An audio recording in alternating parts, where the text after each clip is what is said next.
Assalamualaikum warahmatullahi wabarakatuh. Bismillahirrahmanirrahim. Alhamdulillahi rabbil alamin. Wassalatu wassalamu ala asrafil anbiya wal mursalin wa ala alihi wa sahbihi ajmain. Segala puji bagi Allah yang Maha Pengasih dan Maha Penyayang, yang telah melimpahkan rahmat dan nikmat yang tak terhingga kepada kita semua. Salawat dan salam semoga tercurah kepada junjungan kita Nabi Muhammad SAW, serta kepada keluarga dan sahabat-sahabatnya. Mari kita jadikan materi dalam konten ini sebagai sarana belajar bersama. Sebaiknya mencari seorang guru guna mendapatkan pemahaman, keilmuan, bimbingan dan arahan dari seorang guru. Pembakaran riya melalui fana, jalur tajalli dan makam muqarrabin. Menurut Syekh Abdul Qadir Al-Jailani dalam Futuh Al-Ghaib, riya, pamer amal, adalah hijab halus antara hamba dan Allah yang hanya bisa terbakar melalui fana, yakni lenyapnya kesadaran akan diri, ananiyah, hingga tiada lagi pelaku selain Allah. Selama seseorang masih menyadari amal dan mengaitkannya pada dirinya sendiri, maka riya tetap memiliki ruang. Tetapi saat ia mencapai fana, kesadaran akan eksistensi diri larut dalam keagungan Allah, dan riya musnah seperti bayangan di hadapan cahaya. Fana bukan berarti hancur secara fisik, tetapi sirnanya ego spiritual. Dalam fana, hamba tidak lagi melihat amalnya, tidak menyadari kehebatannya, bahkan lupa kepada pujian dan pengakuan. Ia hanya sibuk memandang Allah. Inilah awal pembakaran riya. Dalam makam ini, hamba masuk ke dalam tajalli, penyingkapan cahaya ilahi yang membakar semua hijab batin. Tajalli bukan hasil usaha, tetapi anugerah, futuh Allah kepada hati yang benar-benar jujur dalam menginginkannya. Syekh Abdul Qadir menyebutkan bahwa bila cahaya Allah tajalli dalam hati, maka segala bayangan selainnya terbakar. Riya, ujub, sum'ah, dan syahwat dunia lenyap dalam pancaran cahaya kehadirannya. Tajalli inilah yang memurnikan tauhid, mematikan pandangan selain Allah. Hanya mereka yang sampai pada makam muqarrabin, golongan yang dekat dengan Allah, yang benar-benar mampu hidup dalam tajalli secara terus-menerus. Mereka bukan hanya ikhlas dalam amal, tapi juga fana dari amal. Tidak ada dorongan selain Allah, tidak ada kepentingan selain Allah. Bahkan, mereka malu bila disebut telah berbuat, karena mereka tidak melihat diri sebagai pelaku. Dalam makam ini, riya mustahil muncul, karena tidak ada keakuan yang tersisa. Allah berfirman dalam surah Al-Ankabut, ayat 69, dan orang-orang yang berjihad untuk mencari keridhaan kami, benar-benar akan kami tunjukkan kepada mereka jalan-jalan kami. Dan sesungguhnya Allah benar-benar beserta orang-orang yang berbuat baik. Rasulullah SAW bersabda, "Ihsan adalah engkau menyembah Allah seakan-akan engkau melihatnya. Dan jika engkau tidak melihatnya, maka sesungguhnya Dia melihatmu." Hadis riwayat Bukhari dan Muslim. Inilah puncak pembakaran riya, melalui fana dari diri, tajalli cahayanya, dan makam kedekatan ruhani. Maka janganlah berpuas diri hanya dengan amal lahir, tapi berjuanglah untuk sampai kepada Allah dengan menghanguskan sisa-sisa pandangan terhadap makhluk di dalam hati. Riya sebagai sisa keakuan yang menghalangi wusyul. Menurut Syekh Abdul Qadir Al-Jailani dalam Futuh Al-Ghaib, riya, pamer amal, bukan sekadar dosa kecil yang ringan, tetapi merupakan sisa keakuan, ananiyah, yang menjadi hijab tebal antara hamba dan Tuhannya. Riya muncul saat seseorang menyandarkan amal kepada dirinya sendiri, bukan kepada Allah. Ia ingin dilihat, dipuji, atau dihormati atas kebaikan yang dilakukan. Padahal dalam pandangan ruhani, ini menunjukkan bahwa aku masih hidup di dalam hati. Sebuah penyakit batin yang menghalangi wusyul ilallah, yakni sampai kepada Allah. Syekh Abdul Qadir menegaskan, bahwa selama aku masih menjadi pusat dalam amal, maka amal tersebut tidak naik ke langit. Allah hanya menerima amal yang murni karenanya, tanpa campur tangan ego atau keinginan untuk tampil. Keakuan adalah berhala tersembunyi, dan riya adalah manifestasinya dalam amal ibadah. Maka siapa yang masih memelihara riya, pada hakikatnya belum menanggalkan dirinya sendiri untuk Allah. Riya adalah bentuk penghambaan tersembunyi kepada makhluk. Ia menjadikan pandangan manusia lebih penting daripada pandangan Allah. Inilah sebab mengapa riya tidak hanya menghalangi cahaya keikhlasan, tapi juga memutus jalan menuju Allah. Orang yang ikhlas telah mematikan dirinya demi Tuhan, sementara orang yang riya justru membesarkan dirinya atas nama Tuhan. Allah berfirman dalam surah Al-Ma'un ayat 4-6, "Maka celakalah orang-orang yang salat, yaitu orang-orang yang lalai dari salatnya, yang berbuat riya." Rasulullah SAW bersabda, "Sesungguhnya yang paling aku takutkan atas kalian adalah syirik kecil." Para sahabat bertanya, "Apa itu syirik kecil, wahai Rasulullah?" Beliau menjawab, "Riya." Hadis riwayat Ahmad. Dalam Futuh Al-Ghaib, Syekh Abdul Qadir memperingatkan bahwa orang yang mencari Allah harus terlebih dahulu mencabut akar-akar keakuan dari hatinya.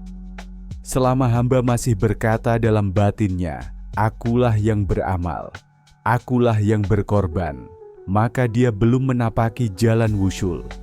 Karena jalan menuju Allah bukan jalan keagungan diri, tetapi jalan fana, lenyapnya aku, agar hanya Allah yang dilihat dan diakui sebagai pelaku.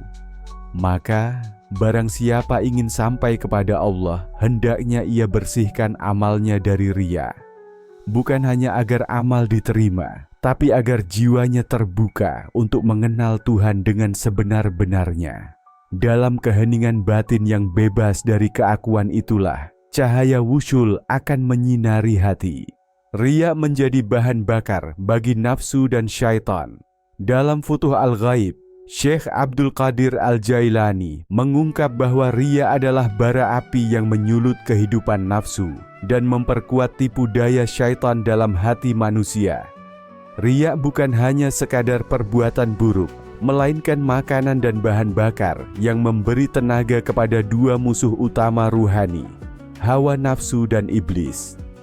Ketika seseorang beramal demi dilihat manusia, ia sedang memupuk egonya, memuaskan hawa nafsunya, dan membuka celah bagi syaitan untuk menunggangi amal tersebut. Riya memperbesar rasa ingin dipuji dan diperhatikan. Ia membuat hamba tidak lagi menaruh harap pada ridha Allah, melainkan pada kekaguman makhluk. Ini adalah bentuk perbudakan yang halus. Seorang hamba yang semestinya bersujud kepada Allah justru memalingkan niat kepada makhluk. Dalam kondisi seperti itu, nafsu akan semakin kuat karena telah diberi makan oleh kesenangan duniawi, dan syaitan akan berbisik, memperindah amal di mata pelakunya agar semakin sulit tersadar. Syekh Abdul Qadir menasihatkan bahwa amal yang dicampuri riya adalah seperti tubuh tanpa ruh. Tampak bergerak, namun hakikatnya mati. Lebih dari itu, amal seperti itu menjadi jembatan bagi syaitan untuk memperdaya sang hamba, menjerumuskannya ke dalam ujub dan takabur. Maka riya bukan hanya mencemari amal, tetapi memperkokoh dominasi nafsu dan memperlebar jalan syaitan.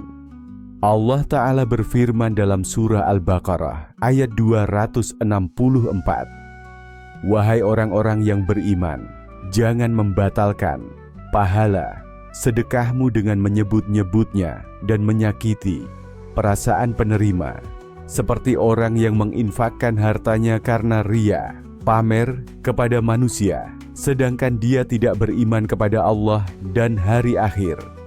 Perumpamaannya, orang itu seperti batu licin yang di atasnya ada debu. Lalu batu itu diguyur hujan lebat, sehingga tinggallah batu itu licin kembali. mereka tidak menguasai sesuatu pun dari apa yang mereka usahakan.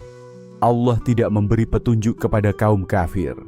Rasulullah Shallallahu Alaihi Wasallam bersabda, "Barang siapa yang beramal untuk dilihat orang, maka Allah akan memperlihatkan aibnya. Dan barang siapa yang beramal karena riya, maka Allah akan membuka niatnya di hadapan makhluk." Hadis riwayat Bukhari dan Muslim. Dalam makam ruhani menurut Syekh Abdul Qadir, riya harus dibersihkan jika seseorang ingin membungkam nafsu dan menutup celah bagi syaitan. Tanpa itu, mujahadah menjadi lemah, khalwah menjadi hampa, dan ibadah hanya menjadi topeng belaka.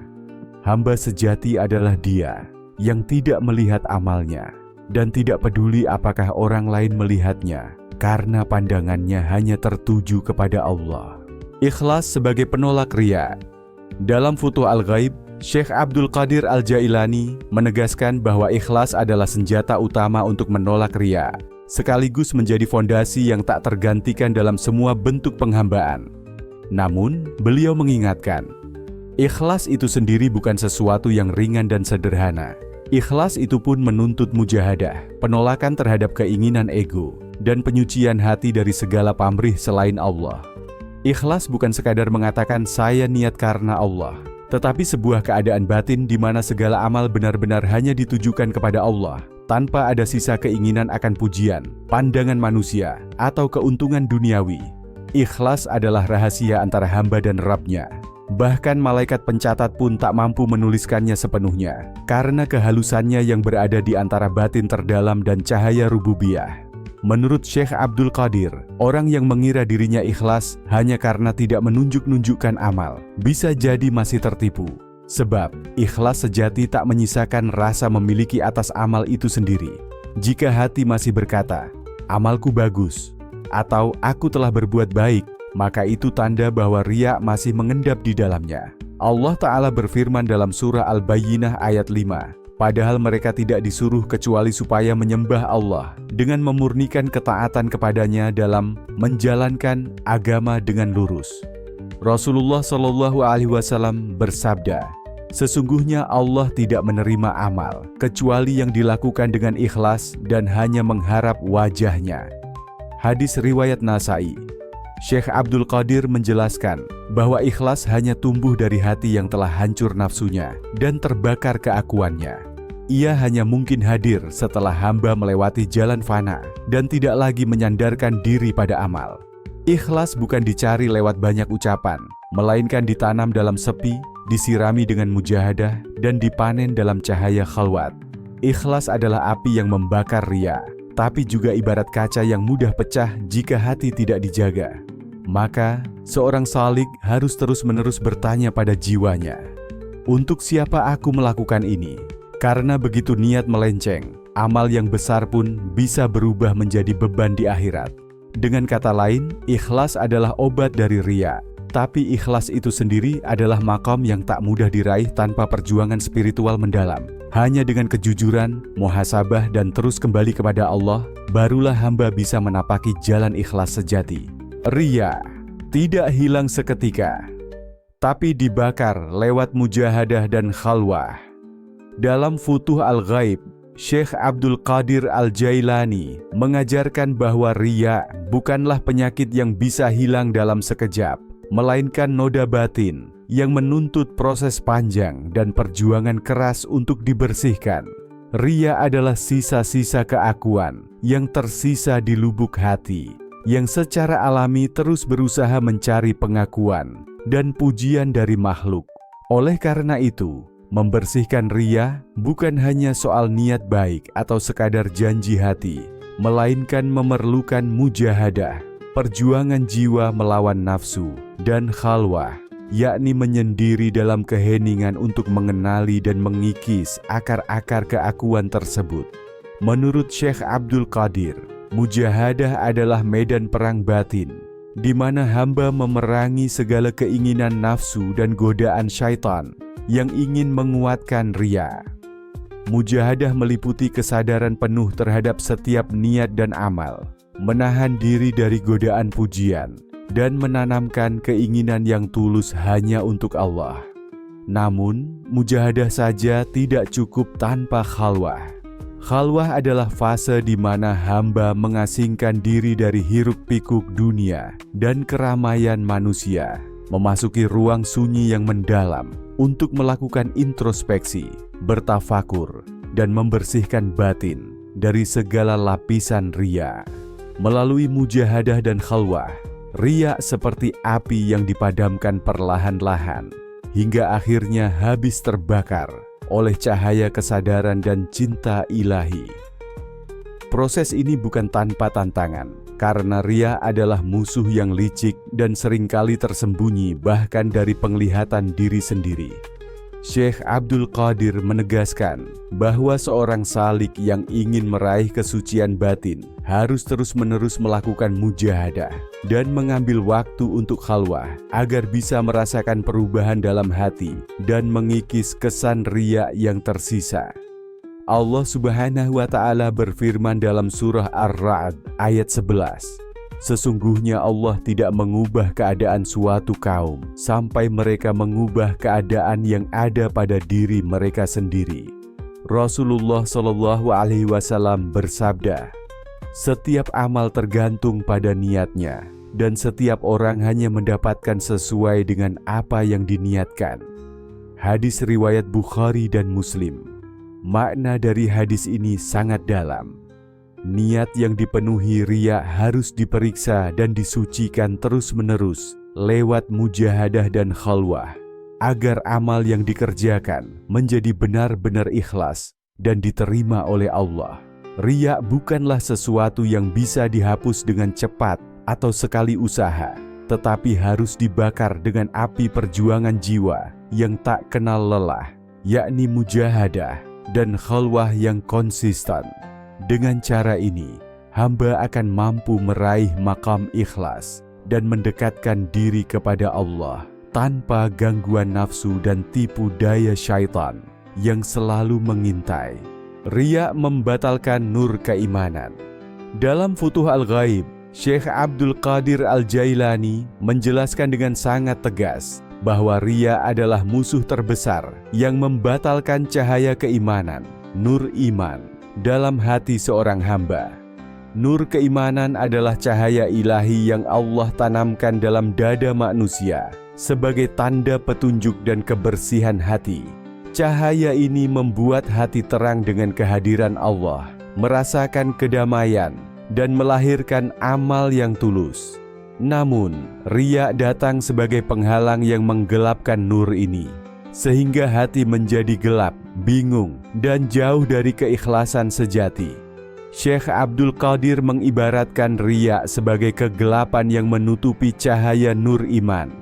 Ketika riya hadir, seseorang beramal bukan karena Allah, tetapi untuk mendapat pujian manusia atau popularitas.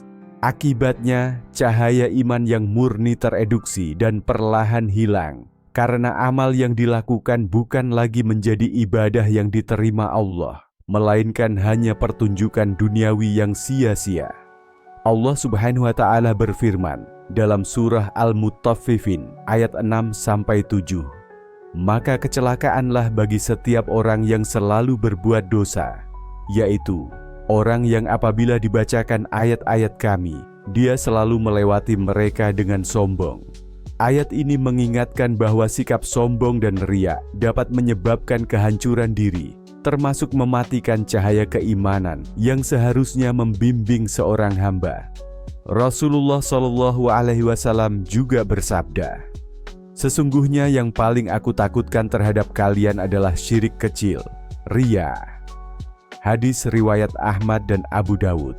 Hadis ini mengindikasikan betapa bahaya riya bagi kehidupan spiritual seorang muslim, karena riya bisa merusak pondasi keimanan dan bahkan mendekati kesyirikan.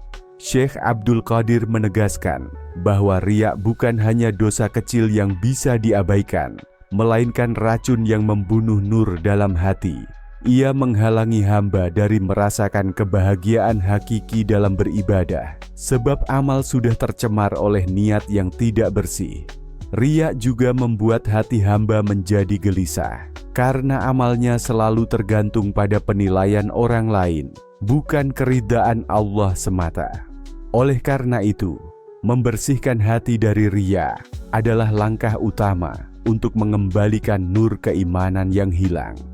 Hanya dengan keikhlasan yang terlahir dari mujahadah dan tazkiyat al-qalb, seorang hamba mampu menjaga cahaya iman agar tetap menyala dan menerangi jalan hidupnya menuju Allah. Ciri ikhlas sejati, hamba tidak lagi menyadari amalnya. Menurut Syekh Abdul Qadir Al-Jailani dalam Futuh Al-Ghaib, ikhlas sejati adalah keadaan batin yang sangat halus dan mendalam, di mana seorang hamba sudah tidak lagi menyadari amalnya sendiri. Ini bukan berarti hamba menjadi lalai atau ceroboh, tetapi justru karena amalan itu telah melebur dalam kesadaran yang murni tanpa pamrih, tanpa pencarian pujian, dan tanpa perhitungan duniawi. Amalan menjadi seperti nafas yang mengalir alami, tanpa sengaja dan tanpa beban. Syekh Abdul Qadir menegaskan bahwa orang yang ikhlas sejati telah melewati tahapan nafsu dan riya, sehingga amalnya tidak lagi menjadi objek perhatian hati, melainkan telah menjadi cermin kehadiran Allah di dalam dirinya. Dalam makam ini, hamba tidak lagi memandang amal sebagai prestasi dirinya, melainkan sebagai manifestasi cinta dan penyerahan total kepada Allah. Karena itulah, dia tidak memerlukan pengakuan dari manusia maupun kesadaran akan amal itu sendiri. Keadaan ini bisa disebut sebagai maqam fana, musnahnya diri, di mana identitas diri, ego, dan keakuan dalam beramal hilang terserap dalam cinta ilahi. Syekh Abdul Qadir menyebut bahwa amal dalam maqam ini adalah tanpa syak dan ragu, tanpa tujuan lain kecuali meraih keridhaan Allah semata. Inilah puncak ikhlas yang hakiki, di mana hati dan amal bersatu dalam satu kesatuan ilahi tanpa disadari oleh ego. Allah Subhanahu wa Ta'ala berfirman dalam surah Al-Insan, ayat 8-9. Mereka memberikan makanan yang disukainya kepada orang miskin, anak yatim, dan tawanan. Mereka berkata, sesungguhnya kami memberi makanan kepadamu hanya demi ridha Allah. Kami tidak mengharap balasan dan terima kasih darimu. Ayat ini menggambarkan amal yang dilakukan bukan untuk duniawi, bukan karena ingin dihargai, tetapi semata-mata karena kerinduan kepada Allah, ciri khas ikhlas sejati. Rasulullah SAW bersabda, sesungguhnya Allah tidak melihat kepada rupa kalian dan harta kalian, tetapi Dia melihat kepada hati dan amal kalian. Hadis riwayat Muslim. Hadis ini menegaskan bahwa yang utama adalah keadaan hati yang ikhlas dan amal yang bersih dari niat duniawi. Ketika hati sudah benar-benar ikhlas, maka amalan yang dilakukannya akan menjadi tak tampak oleh ego, karena telah tertutup oleh nur keikhlasan. Syekh Abdul Qadir menjelaskan bahwa di tahap ini, hamba tidak lagi menuntut atau mengharapkan pahala, pujian, atau bahkan pengakuan dirinya sendiri. Dia telah membiarkan amal itu berjalan secara natural, sebagai manifestasi dari ketaatan dan cinta kepada Allah yang tulus. Karena itulah, ikhlas sejati adalah makam di mana hamba menjadi benar-benar hamba dalam arti sesungguhnya, bebas dari ikatan nafsu dan kesadaran diri, hanya fokus pada Allah. Menurut Syekh Abdul Qadir Al-Jailani dalam Futuh Al-Ghaib, riya adalah penyakit hati yang paling halus namun paling merusak. Ia bisa menyelinap ke dalam ibadah, bahkan di puncak zuhud dan amal saleh. Oleh karena itu, pengobatan riya tidak cukup dengan sekadar niat atau lisan, tapi harus ditempuh dengan jalan ruhani yang dalam, fana, tajalli, dan mencapai maqam al-muqarrabin. Fana adalah proses lenyapnya keakuan, ana dalam kehadiran Allah. Syekh Abdul Qadir menjelaskan bahwa selama masih ada rasa aku yang beribadah, aku yang dekat kepada Allah, maka itu adalah sisa hijab. Riya tumbuh dari kesadaran aku, maka fana membakarnya hingga lebur. Allah berfirman dalam surah Al-Qasas ayat 88, segala sesuatu pasti binasa, kecuali zatnya. Dalam fana, hamba tidak lagi merasa bahwa amalnya berasal dari dirinya, tapi semuanya semata limpahan Allah. Ketika ini tercapai, riya tidak mendapat tempat sebab pelakunya telah keluar dari egosentrisme spiritual. Tajalli atau penyingkapan cahaya ilahi dalam kalbu menjadi pencerahan yang menghanguskan segala kegelapan, termasuk riya. Dalam Futuh Al-Ghaib, Syekh menyebut bahwa hati yang disinari tajalli akan merasa gentar menisbatkan amal kepada dirinya. Ia menjadi cermin ilahi, tak tampak lagi dirinya, hanya wajah Tuhan yang tampak dalam gerak dan diam. Nabi bersabda dalam hadis qudsi, "Hambaku senantiasa mendekat kepadaku dengan nawafil hingga aku mencintainya. Jika aku telah mencintainya, aku menjadi pendengarannya, penglihatannya, tangannya, dan kakinya." Hadis riwayat Bukhari. Tajalli menumbuhkan rasa malu kepada Allah untuk dilihat makhluk. Amal pun hanya menjadi persembahan batin, bukan pameran lahir. Terakhir, makam al-muqarrabin adalah tingkatan para hamba yang didekatkan oleh Allah. Syekh Abdul Qadir menyebut bahwa mereka ini telah mati dari penglihatan makhluk dan hidup dalam penyaksian yang maha dekat. Di makam ini, riya tidak hanya musnah, bahkan tak terlintas. Hamba telah keluar dari syariat pamer menuju hakikat penghambaan. Mereka bukan hanya tidak ingin dilihat, tapi bahkan tidak tahu bahwa dirinya telah beramal. Penutup ini menunjukkan bahwa pembakaran riya bukan proses satu hari. Ia adalah perjalanan panjang yang mengharuskan hamba melepaskan ego, fana, menerima limpahan cahaya, tajalli, hingga dicintai dan didekatkan oleh Allah, makam muqarrabin. Maka, marilah kita meniti jalan ini dengan rendah hati dan terus memohon, "Ya Allah, bersihkanlah hatiku dari riya, dan jadikan aku hamba yang hanya ingin dipandang oleh-Mu, bukan oleh manusia." Wallahu a'lam bishawab. Demikian penjelasan tentang pembakaran riya melalui fana, jalur tajalli, dan makam muqarrabin dalam kitab Futuh Al-Ghaib Syekh Abdul Qadir Al-Jailani. Semoga apa yang disampaikan tadi dapat memberi manfaat dan kebaikan bagi kita semua, amin. Semoga Allah Subhanahu wa Ta'ala menuntun kita menuju jalan yang diridhoinya. Akhirul kalam. Wassalamualaikum warahmatullahi wabarakatuh.